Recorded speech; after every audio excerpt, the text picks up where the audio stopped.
Sabrina didn't know that while she was at the airport wiping tears from her ex-boyfriend's face, I was standing on an awards stage thanking an empty seat. Later, she told me she was wrong. Said I was the only person she had ever loved. But I understood one truth when I was 7 years old: never give the same person a second chance to hurt you. Chapter 1. I stood backstage at the Golden Architecture Awards ceremony dialing that number for the 10th time. The number you have dialed is temporarily unavailable. Please try again later. The time on my phone screen changed to 1947. 13 minutes before I had to go on stage to accept my award. 3 days ago, Sabrina had been curled up in my arms tracing circles on my chest with her finger as she tilted her face up at me and said, "Caleb, how could I possibly miss the most important moment of your life? I already picked out the dress I'm going to wear that day." When she said it, her eyes sparkled like shattered stars. I believed her. I thought she was different from everyone else. My phone vibrated once. A WeChat message from Sabrina. "Caleb, something urgent suddenly came up on my side, so I might be a little late. Don't be mad, okay? I'll definitely make it before the award presentation." Below the message was a location pin: Capital International Airport. Airport. Her ex-boyfriend Isaac returned to the country at 3 this afternoon. I stared at that location for a long time, so long that my assistant beside me quietly reminded me, "Mr. Caleb, it's time to get ready backstage." I locked my phone screen and slipped it into the inner pocket of my suit jacket. Over my heart, separated only by the fabric, came another faint vibration. Another message. I didn't look at it. The winter when I was 7 years old, the snow in Beijing fell heavily. My mother held my hand as we stood at the airport arrivals gate. She wore a red wool coat, her lipstick painted bright and vivid like she was about to attend some grand romantic date. And she really was waiting for one. My father, Ambrose, had been away on a 3-month business trip. He was returning today. We waited at the arrivals gate for 4 hours. My mother went from standing to leaning against the railing, then from leaning to squatting on the floor. Her hand gripped my wrist tightly the entire time, so tightly my bones hurt. "Mom, it hurts." She didn't hear me. Her eyes were locked onto every man walking out of the exit like someone dying and searching desperately for one last breath of oxygen. The flight's arrival time passed. Then another 2 hours passed. Finally, my mother loosened her grip and pulled out her phone to make a call. The line connected. "Where are you?" Her voice trembled. I don't know what the person on the other side said. I only remember my mother's makeup suddenly running down her face. Her tears washed the eyeliner into 2 black streaks that streamed down her cheeks. "What do you mean I'm not coming back? What do you mean I found true love? Ambrose, your son is still here. Your fucking son is still here." She screamed a lot of things after that. Her voice became sharper and more hysterical with every sentence. Everyone around us was staring. Their gazes pierced into me like needles.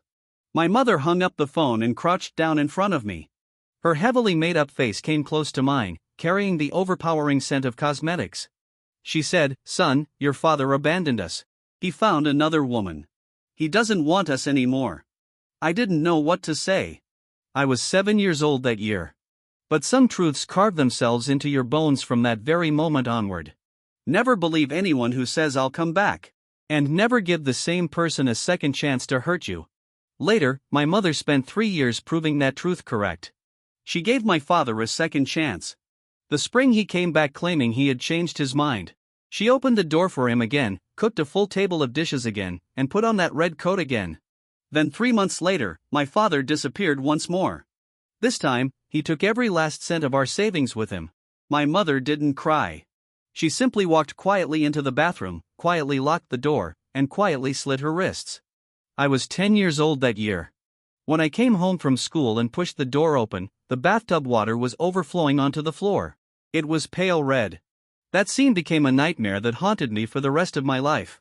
It also became the source of all my paranoia, suspicion, and inability to forgive in the long years that followed. My father came looking for me years later. He said he was old now. Said he wanted to make amends. I told him, "You have a new family and new children. The way you treated my mother back then is the same way you'll treat them. That's your nature." His face flushed red as he cursed me for being unfilial and cold-blooded. I didn't argue back. I only thought to myself, "You're right. I am cold-blooded." The part of that 7-year-old boy that was still warm. Still willing to trust people, it had already gone cold in that bathtub of pale red water. Chapter 2.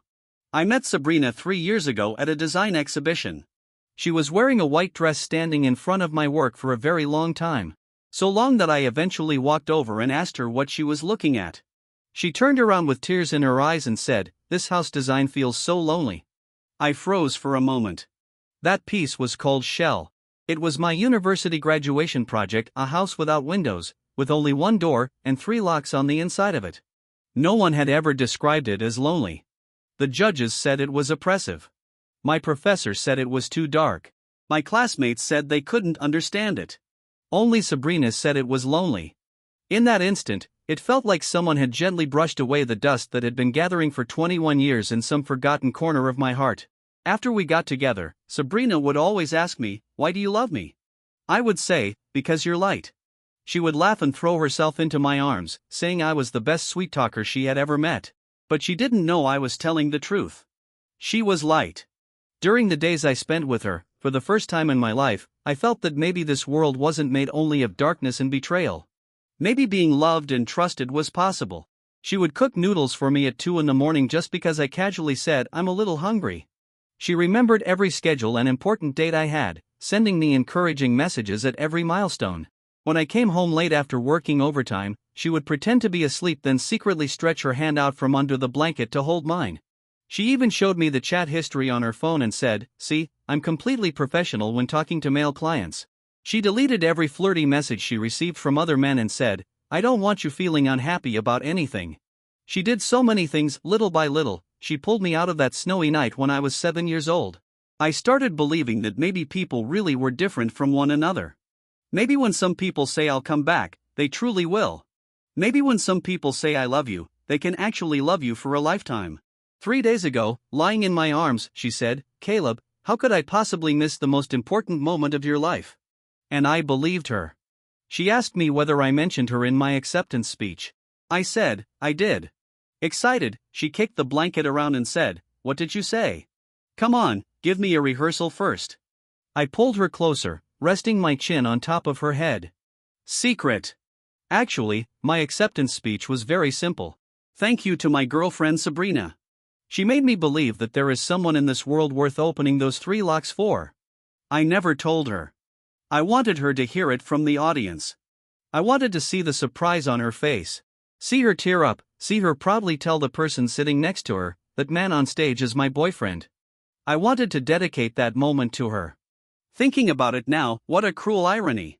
Chapter 3. At exactly 8 o'clock that night, the awards ceremony officially began. I sat in the front row on the left side. The seat beside me was empty. It was a reserved seat prepared by the organizers for the family member of the award recipient. A pink sticky note had been placed on the chair in advance by the staff. Printed on it were the words "Ms. Sabrina." I rubbed the edge of the sticky note with my fingers, feeling the slightly rough paper beneath my fingertips. On my phone, Sabrina's messages still stopped at that pinned location. "Caleb, something urgent suddenly came up on my side, so I might be a little late. Don't be mad, okay? I'll definitely make it before the award presentation." I never replied. Because I didn't know what to say. Should I ask her, "What were you doing at the airport?"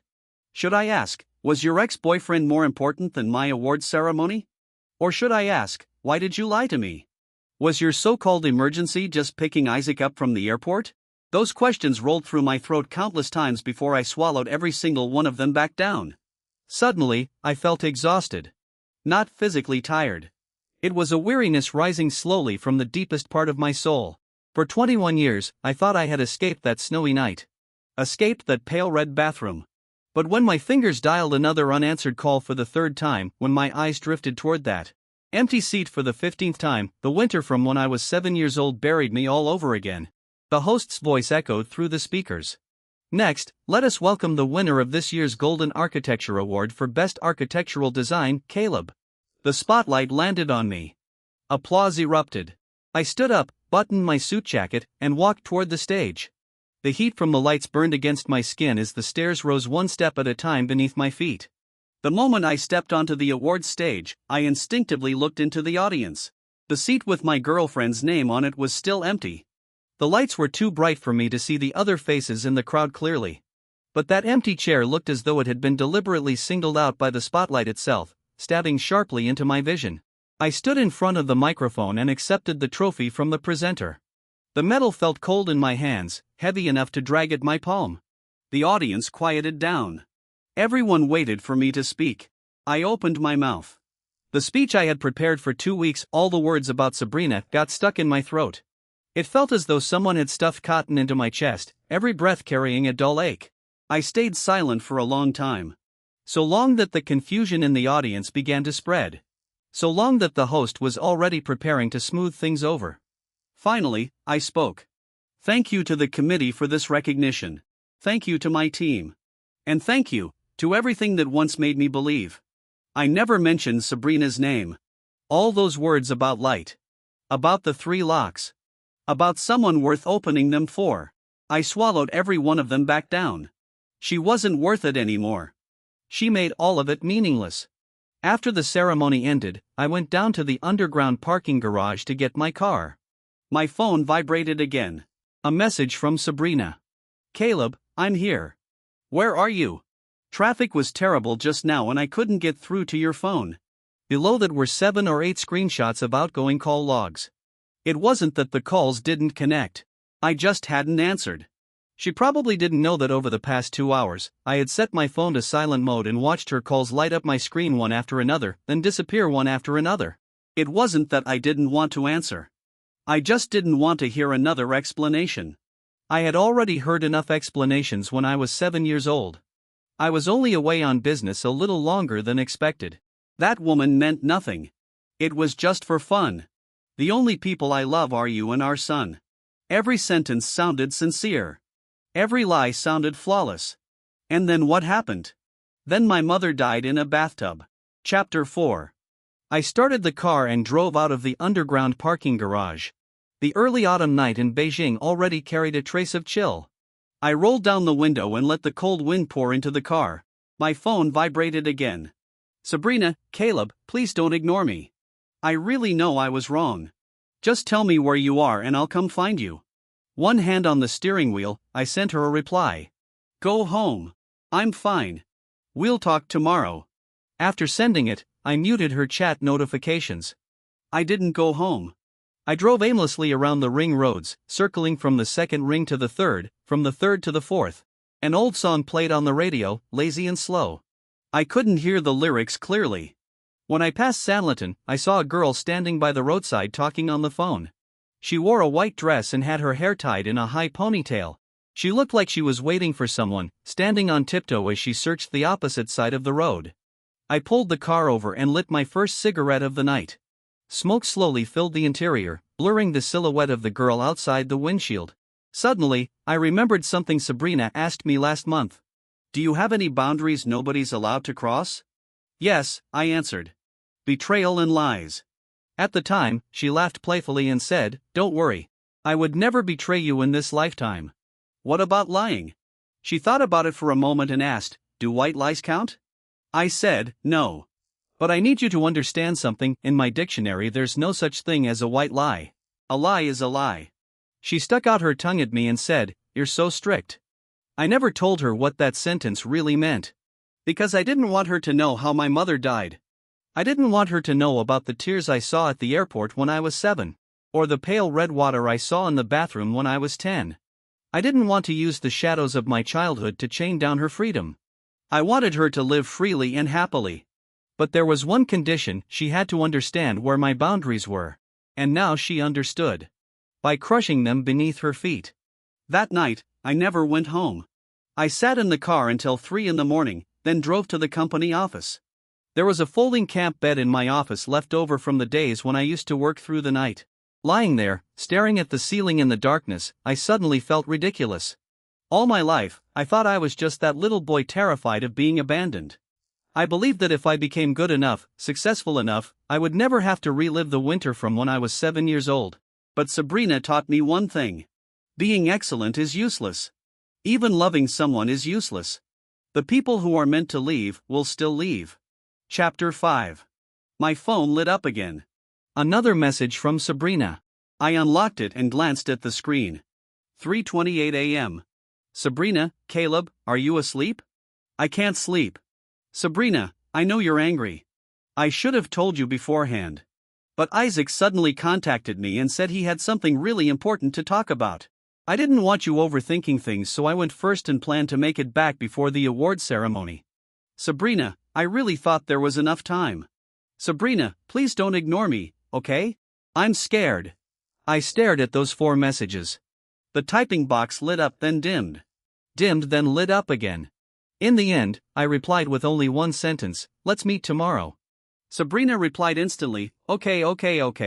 Where? What time? I didn't answer.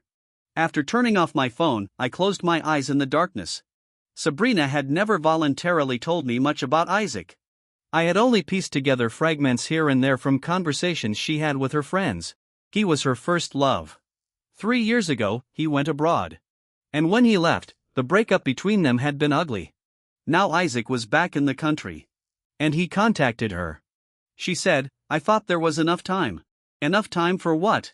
Enough time to pick him up then rush back to my award ceremony. Enough time to meet her ex-boyfriend then return to playing the role of my gentle, considerate girlfriend. Enough time to maintain balance between 2 men. Maybe she really believed she could. Maybe in her eyes, this was only a small scheduling mistake, not some unforgivable betrayal. But she didn't understand. To me, a scheduling mistake is betrayal.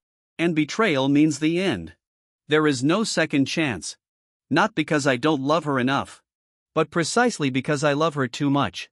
So much that I refuse to let myself become my mother. The woman who waited at the airport for 4 hours. The woman who opened the door again to welcome her husband home. The woman who slit her wrists in a bathtub. I cannot become her. And I cannot let anyone else become her either. Chapter 6. The next afternoon, I waited for her at a cafe in Wanjing. When Sabrina pushed the door open and walked in, I noticed she was wearing makeup, but it couldn't hide the dark circles beneath her eyes. She probably hadn't slept well last night either. She sat down across from me and hurriedly began, Caleb, listen to my explanation. You don't need to explain. My voice was calmer than I expected. She froze for a second, and her eyes immediately started reddening. You won't even listen to me explain. You went to the airport yesterday. Yes. To pick up Isaac. Yes, but he was just. You chose him. The moment those words left my mouth, tears streamed down her face. No, that's not true. I didn't choose him. I just thought that since he had finally come back to the country, there were things left unresolved between us and I wanted to end things properly face to face. She reached across the table to grab my hand, her fingertips icy cold. Caleb, you're the only person I love. Isaac is just part of the past. Really, believe me. I didn't pull my hand away. But I didn't hold hers back either. I simply looked at her quietly, carefully. Her tears were real. Her panic was real. Even the sincerity in her voice at this very moment was real. But so what? Back when my father came back to find my mother, he probably looked exactly the same. Slowly, finger by finger, I withdrew my hand from hers. Sabrina, I said, let's break up. Her eyes widened instantly. Tears flooded down her face as her voice trembled. What did you say? I said, we're over. Just because I didn't make it to the awards ceremony on time? I already explained it was traffic. It wasn't traffic. I interrupted her, my tone still unbelievably calm. So calm that even I found it strange. You weren't late because of traffic. You were late because you went to the airport. You went to the airport because Isaac contacted you. After promising to attend my awards ceremony, you chose to see your ex-boyfriend instead. I looked straight at her and asked word by word, Sabrina, if the situation were reversed, if I went to see my ex-girlfriend on the most important day of your life, what would you think? She opened her mouth. But no words came out. Her sweet face was covered in tears. Even crying, she was still beautiful, like a flower drenched in rain. But my heart no longer softened. You know what this award meant to me, I said. This was the most important breakthrough of my career. An opportunity earned through countless sleepless nights and unimaginable effort. Because of my award, the company secured 3 major brand partnerships and a government project. My boss approved company shares for me on the spot. The team expanded. Resources were redirected toward us. And all she had to do was sit in the audience as my partner. I wasn't asking her to sacrifice anything. I only asked her to be there. She promised me she would. And then she forgot. No. Not forgot. She believed she could balance both sides. Believed she could manage the timing between me and Isaac without disappointing either of us. But she didn't understand. That very attempt to not disappoint either side was the greatest disappointment she could have given me. Because the moment she made that choice, I was never her only priority. I was simply someone who could be adjusted. Someone who could be postponed. Someone who could be told to wait a little longer. She struggled to speak. I just didn't think it was this serious. You didn't think it was serious. I let out a small laugh and took a sip of the coffee in front of me. Cold. Bitter. Sabrina, you don't think it's serious. But I do. I put the cup down, looked at her, and finished my final sentence. This is where we end. Caleb. Her sobs echoed through the quiet cafe, drawing glances from the surrounding customers. But she seemed beyond caring. She clutched the edge of the table so hard her knuckles turned white. You said you loved me. You said you would always trust me. Why won't you even give me one chance? I looked into her eyes and suddenly felt deeply sad, because she still had no idea what those words were trampling on. Chapter 7. I gave you chances. I said it quietly. I gave you countless chances. The first time was 6 months after we started dating. You logged into Weibo on my computer and forgot to sign out. I accidentally saw your search history. Every few days, there was one repeated search, Isaac. Not his real name, his username Clearsky. You searched for him constantly. More often than you searched for me. I closed the page and pretended I hadn't seen it. The second time was the day you changed phones. Your old phone data was transferred onto my computer as a backup. A hidden folder popped up in the photo album. There were only 3 pictures inside, photos of you and Isaac together. The pictures were taken 2 years ago, but they had been saved again just last month. You never voluntarily showed me what you looked like before we met. But those photos, you saved them twice. I closed the folder and pretended I hadn't seen it. The third time was on the night of our first anniversary. You were on the balcony making a phone call. I walked a little closer while cutting fruit. You had your back to me and your voice was soft. He treated me really well. Sometimes I still think about the past. Forget it, let's not talk about this anymore. When you hung up and turned around, you froze after seeing me there.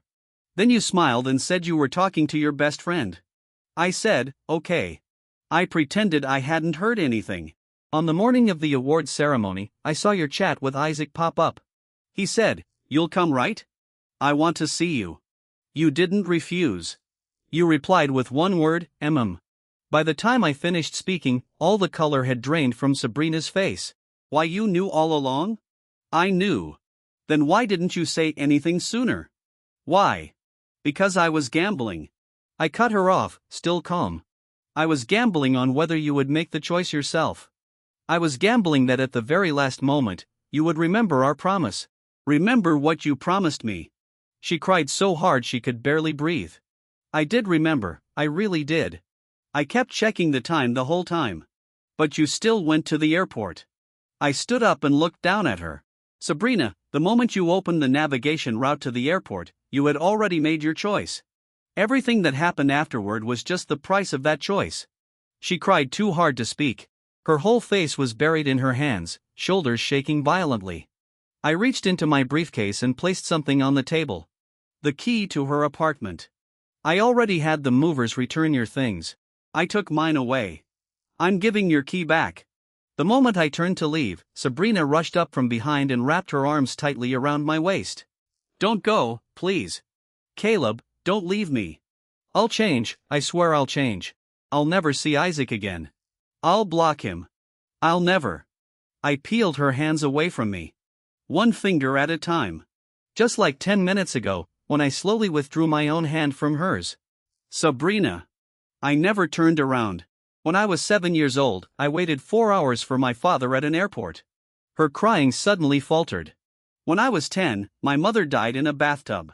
Her sobbing gradually quieted, leaving only uneven breathing behind me. My father cheated 3 times. And every single time, my mother forgave him. The last time, she slit her wrists open with a knife. I removed the last of her fingers from my body. It's not that I don't love you. It's that I can't. After saying that, I pushed open the cafe door and walked out into the sunlight beyond it. Chapter 8. The cafe door closed behind me, cutting off all the sound of her crying. I didn't know how long she would cry. But there was one thing I knew for certain: I would never ever give her a second chance. Not because I was heartless, but because I understood too well that some things only exist as 0 times or countless times. Today, she could stand me up for Isaac. Tomorrow, she could betray my trust for someone else. It's not that I don't trust her. I just don't trust human nature. The least reliable thing in this world is people's confidence in themselves. The people who say it's only this once or I promise it'll never happen again usually don't even realize they'll repeat the same mistake. Because deep down, they don't think what they did was that serious.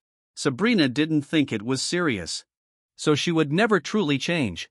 And I never wanted to relive that snowy night when I was 7. Never wanted to see that bathtub of pale red water again. Never wanted to become my mother, shattered a second time by promises from the same person. The first week after the breakup, I changed my phone number. I deleted every social media account.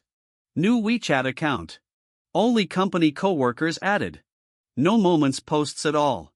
Sabrina found my assistant and cried on the phone for 2 straight hours. My assistant cautiously came to ask what I wanted him to do. I said, "You don't need to pass her calls to me anymore." Very quickly, everyone in the company found out we had broken up. Some coworkers, who didn't know the details, congratulated me on winning the award and casually asked why my girlfriend hadn't attended the celebration dinner. I only smiled without answering.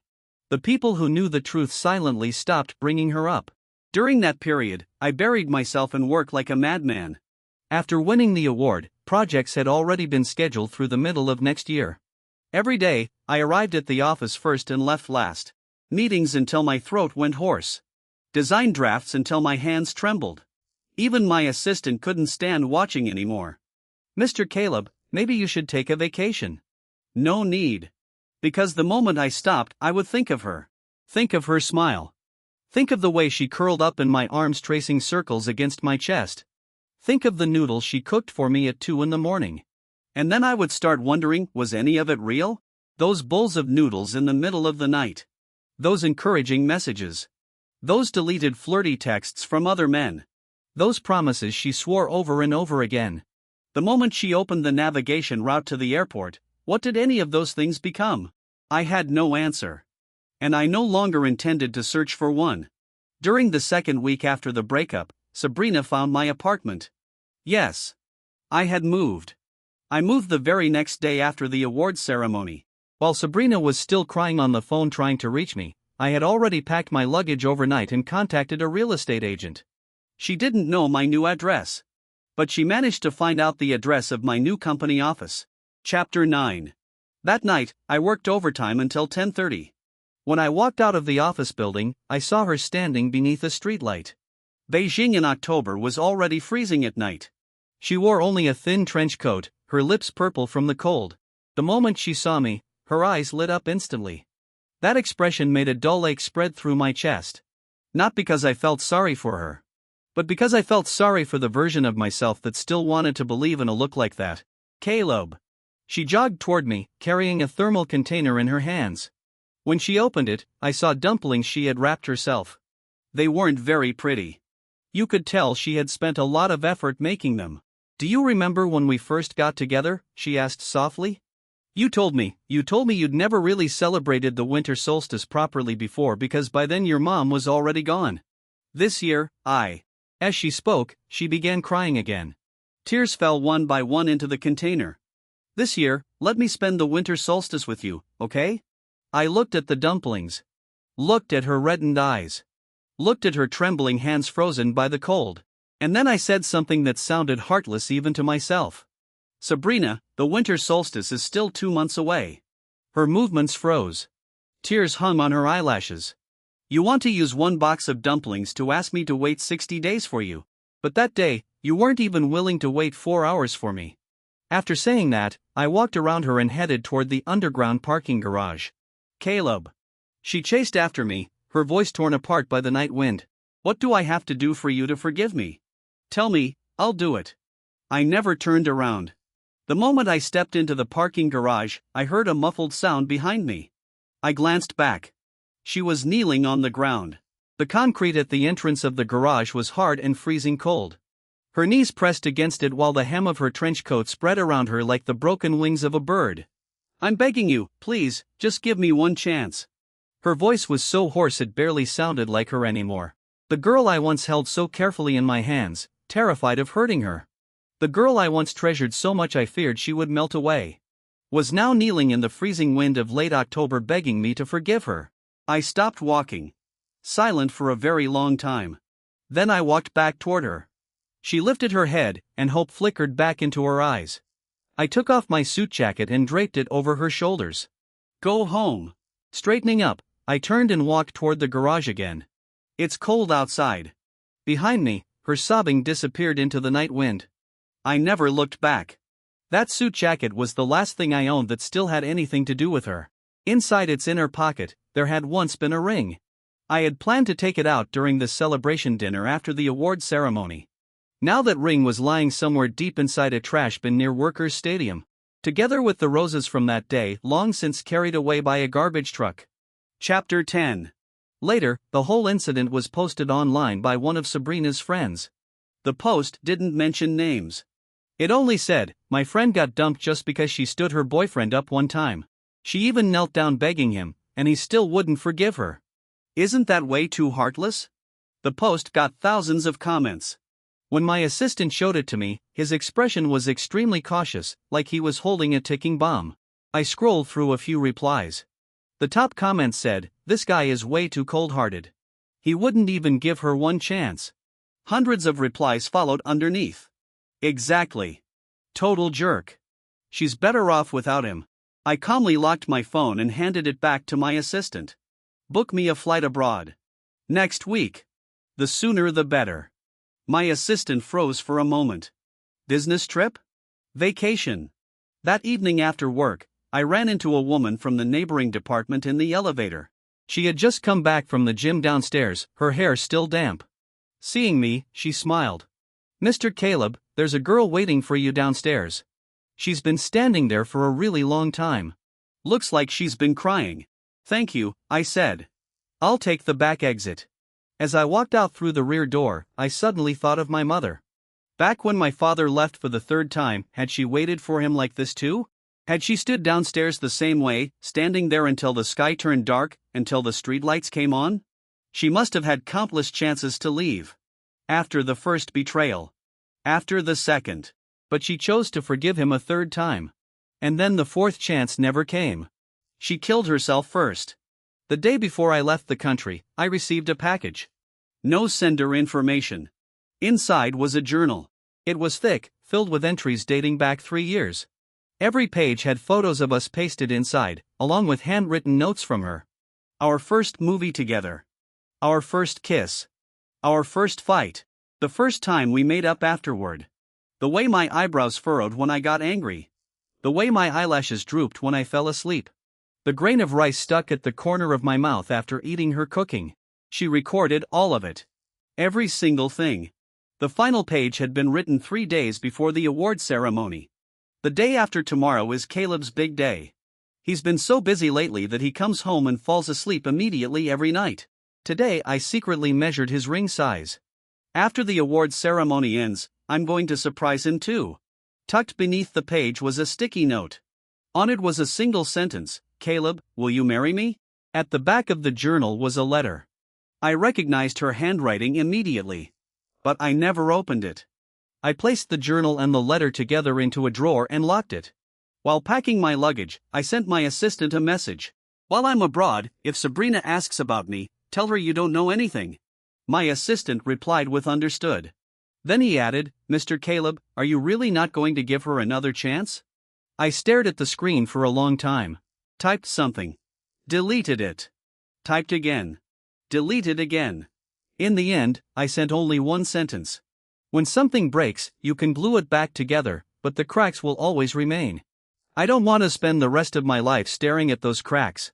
After sending the message, I turned off my phone and zipped up my suitcase. Outside the window, the lights of Beijing were beginning to glow. The city was still as beautiful as ever. But within this city, there was no longer anyone I wanted to see. Chapter 11. Sabrina tried to find me many times afterward. Through mutual friends. Through co-workers. Through bits and pieces of news that reached my ears long after the fact. One of her close friends once called me. She said Sabrina had developed mild depression. That she threw up everything she ate. That she couldn't paint or create anything anymore. She said Sabrina reread that journal over and over again, crying so hard each time she could barely breathe. She said Sabrina deleted every way of contacting Isaac, even turning down a collaboration with that gallery because of him. She said the greatest regret of Sabrina's life was going to the airport that day. After listening, I stayed silent for a long time. Then I said, please tell her I hope she recovers soon. Her friend became emotional. Caleb, she still loves you. She's suffering so much right now, don't you feel even a little heartbroken? Heartbroken? I was. The girl whose lips turned purple under the streetlight from the cold. The girl kneeling on the concrete begging me. The girl lying awake night after night unable to sleep. I felt heartbroken for all of them. But I felt even more heartbroken for 7-year-old Caleb. Even more for 10-year-old Caleb pushing open the bathroom door after coming home from school. Even more for the Caleb who spent 18 years learning how to trust people again. Whoever felt heartbroken for him? Let me tell you a story. That day, for once, I didn't hang up immediately. When I was 7, I waited 4 hours for my father at an airport. He never came back. When I was 10, my father returned once, and my mother forgave him. 3 months later he left again, and my mother slit her wrists. Silence fell on the other end of the phone. The lesson of this story isn't that I'm pitiful. The lesson is this: never believe someone who has betrayed you will change. My father never changed. If Isaac contacts Sabrina again someday, she'll still go. Maybe it won't be Isaac. Maybe it'll be another man. Maybe it'll be work, or a friend, or something else she thinks is important. She'll always have a reason. And she'll never truly believe she did anything wrong. And I paused. My fingers tightened around the phone until my knuckles turned white. I don't want to live like a joke. After hanging up, I stood beside the window for a long time. The city's night view was beautiful. Thousands of lights glowed across countless windows, each shining with warm yellow light. Behind every window, someone was waiting for somebody to come home. I used to be one of them. But now, my window was dark.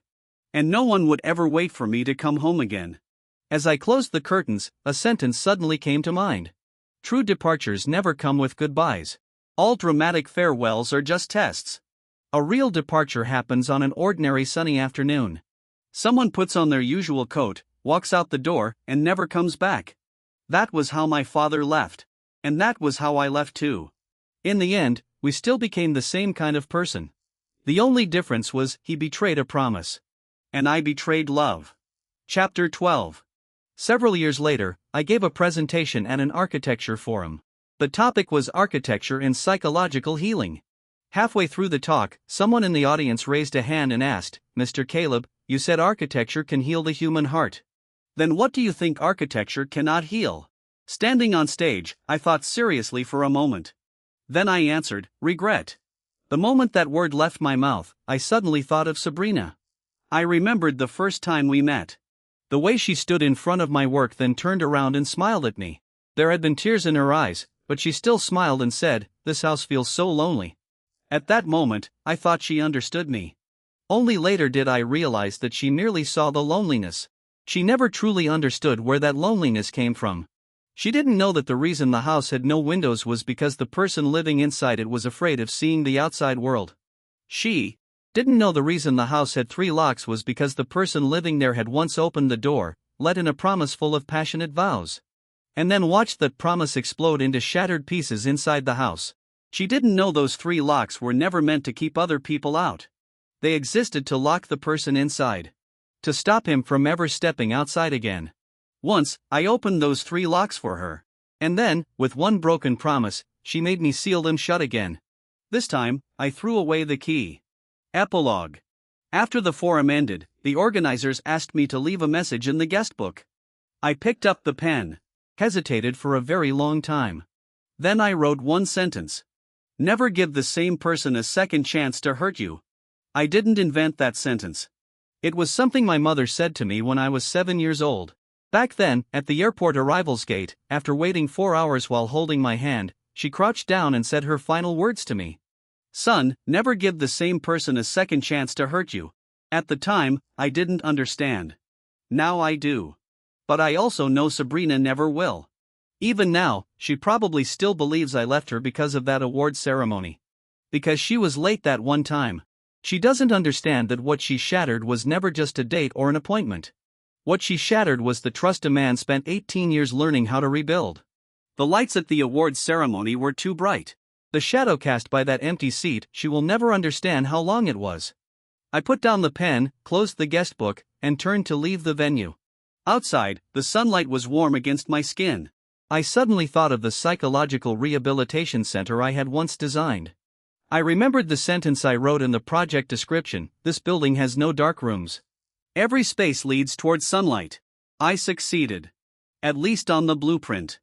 As for when that sunlight will finally reach the dark corner inside my heart, maybe it will take another 18 years. Maybe it will take a lifetime. But that's okay. Life is still long. I can wait.